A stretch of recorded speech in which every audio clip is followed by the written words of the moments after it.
Diketahui, pria tersebut adalah D yang merupakan salah satu warga Kebonarum, Klaten, Jawa Tengah.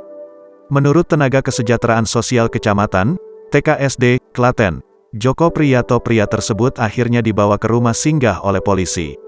Awalnya itu hari Senin di Simpang 4 Melaran, dibawa polisi dan diserahkan ke rumah singgah, terang Joko. Joko menjelaskan saat itu proses asesmen masih berjalan dan belum selesai, namun keluarganya menjemputnya bersamaan dengan Polres Klaten. Ternyata aksi serupa telah dilakukan sebelumnya pada Selasa, tanggal 23 Februari tahun 2022, siang di Jalan Mayor Sunario, Sangkal Putung, Klaten Utara. Lalu pada petang harinya ia kembali beraksi di Jalan Basin Gayamprit.